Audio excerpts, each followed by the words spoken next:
Salam alaikum. Dans cette vidéo, on va traiter un certain nombre de situations dans lesquelles il y a un mouvement de rotation. Alors la plupart des situations, en général, ça ressemble à l'un des cas qu'on va traiter. Bon, 1, 2, 3, 4, derrière il y a deux autres cas. Alors pour le premier cas, c'est le plus simple. Vous avez ici une poulie capable de tourner sans frottement autour d'un axe delta horizontal passant par son centre. La poulie elle a une masse M, un rayon R et un moment d'inertie.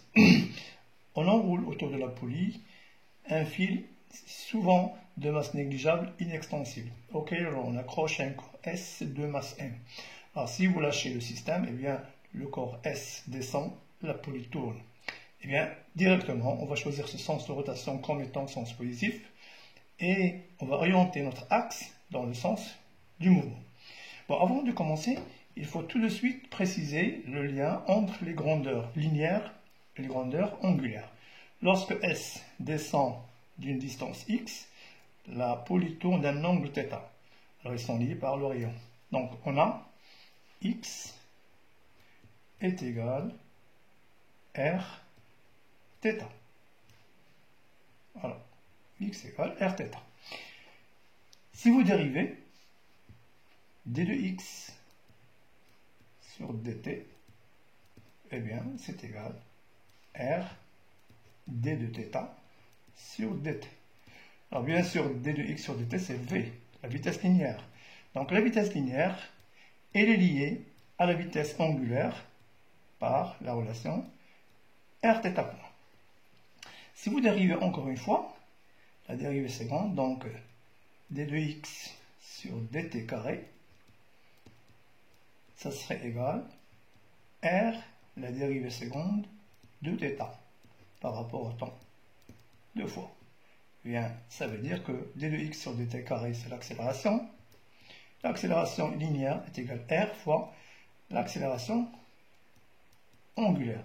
Donc vous aurez ici le lien entre grandeur linéaire et grandeur angulaire. Abscisse curviligne égale r abscisse angulaire, vitesse linéaire égale r vitesse angulaire, accélération linéaire égale r accélération angulaire. Bon, alors bien sûr, si on connaît une grandeur, on peut en déduire les autres. La plupart des cas, si vous connaissez cet état de point, bien vous pouvez revenir pour trouver A et par la suite la vitesse, la position, etc. Donc la nature du mot, etc.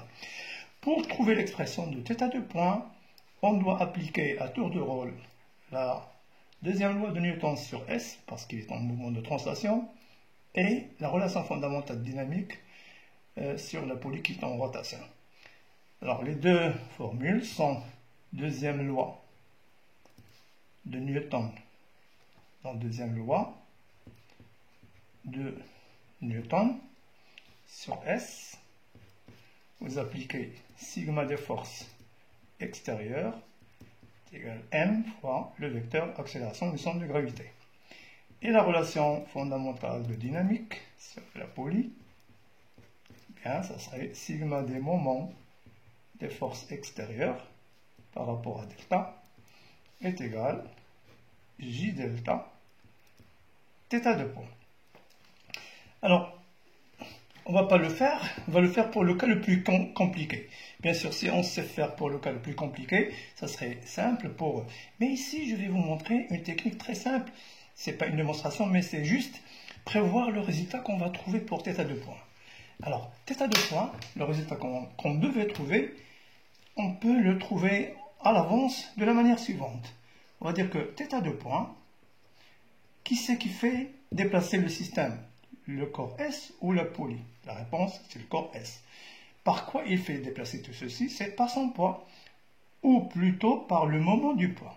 Donc, le moment du poids, c'est quoi? C'est P fois R, c'est-à-dire c'est mg fois R, divisé par le moment d'inertie du système, qui est moment d'inertie de la poulie, plus inertie du système, m fois R carré.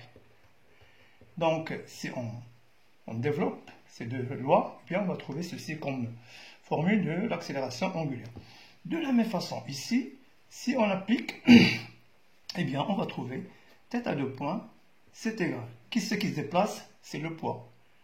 Et c'est pas directement, mais sur un plan incliné, donc c'est seulement une composante du poids, laquelle, eh bien, c'est sa projection sur l'axe x. C'est mg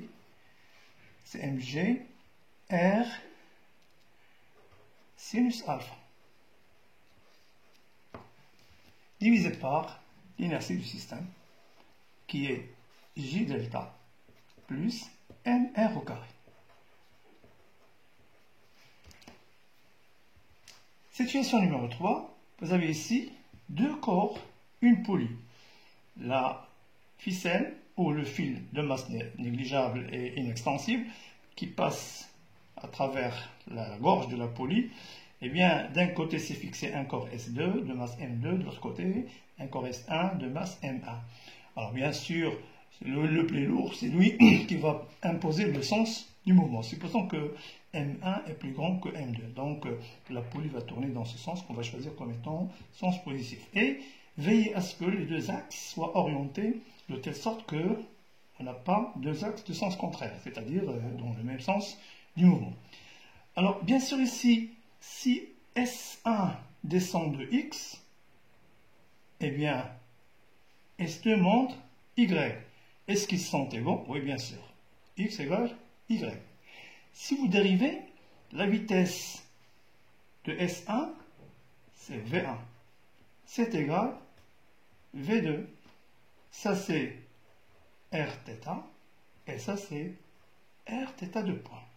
Si vous dérivez encore une fois, vous trouvez l'accélération du corps 1, il est la même que l'accélération du corps 2. Il est égal R fois l'accélération angulaire du système. Alors, qu'est-ce qu'elle va devenir? C'est à 2 points. La démonstration, si vous appliquez la deuxième loi de Newton sur S1 à tour de rôle, sur S1, ensuite sur S2, vous veillez à bien projeter sur les axes et la relation fondamentale dynamique sur la poulie. Eh bien, si vous développez tout, vous allez trouver θ à 2 points est égal. Qui c'est qui déplace? C'est S1. Alors, on va dire que le moment, c'est M1 G R. Alors, c'est-à-dire que P1, son travail est positif et les moteurs, l'autre, il résiste. On va retrancher.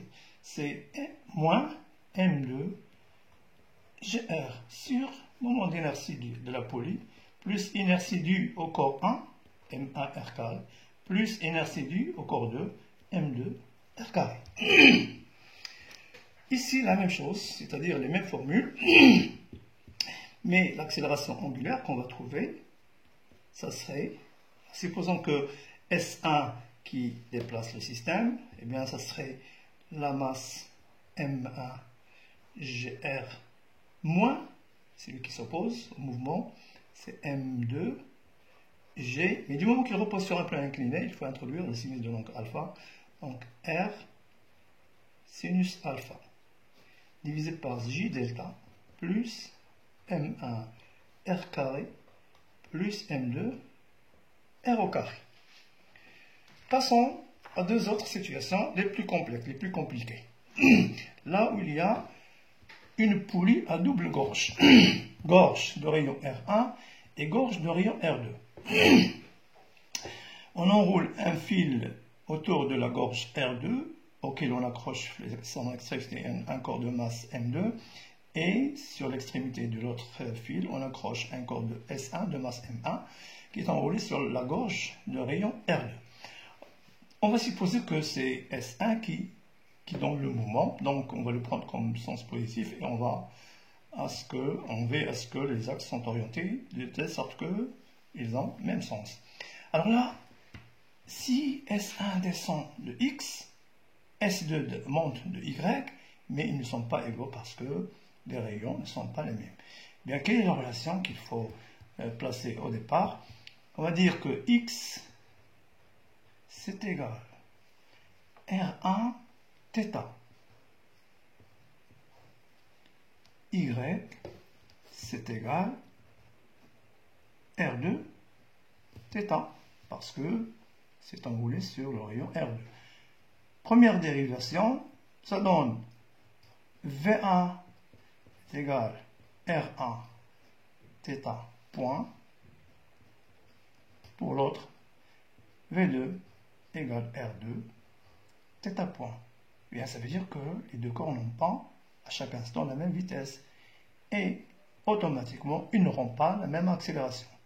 A1, ça serait R1, θ2 point. Et A2, ça serait R2, θ2 point. Mais ce qui nous intéresse, c'est la clé de tout l'exercice, c'est θ2 point. À quoi est égal θ2 point? Eh bien, de la même façon, on va dire que qui c'est qui se déplace le système? C'est M1. Eh bien, avec son moment, c'est M1 G R1 moins M2 G R2 sur moment d'inertie de la poulie plus M1 R1 au carré plus M2 R2 au carré. Pour le cas 6, c'est exactement la même chose, sauf que ici il y a un angle alpha, donc c'est-à-dire S2, il se déplace sur un plan incliné, S2, voilà, de masse M2.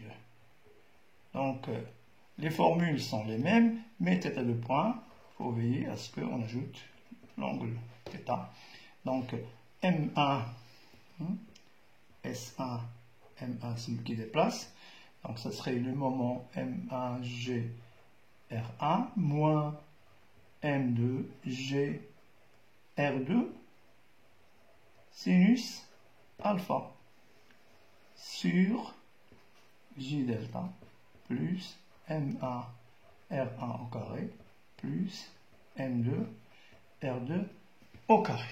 C'est ce qu'on devait trouver. Alors, on va essayer de démontrer ceci. Si on arrive à démontrer la formule la plus compliquée, eh bien, les autres seront faciles. Allons-y. Alors, en vitesse, je vais écrire l'essentiel. Alors, deuxième loi de Newton.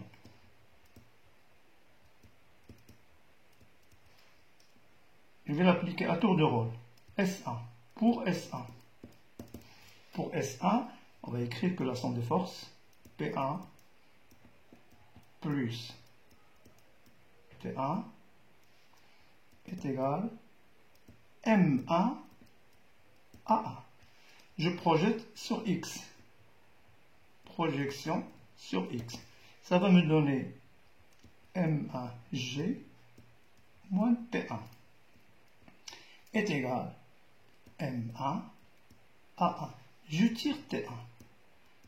T1 est égal M1, facteur de G, moins A1. Je m'arrête. Deuxième loi de Newton.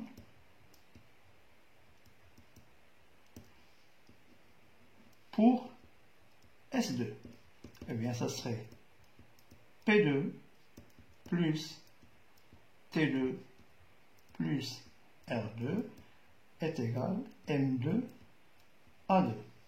Je projette sur Y, sur OY. Alors, projection de P2, c'est moins M2G sin alpha, plus T2, du même sens.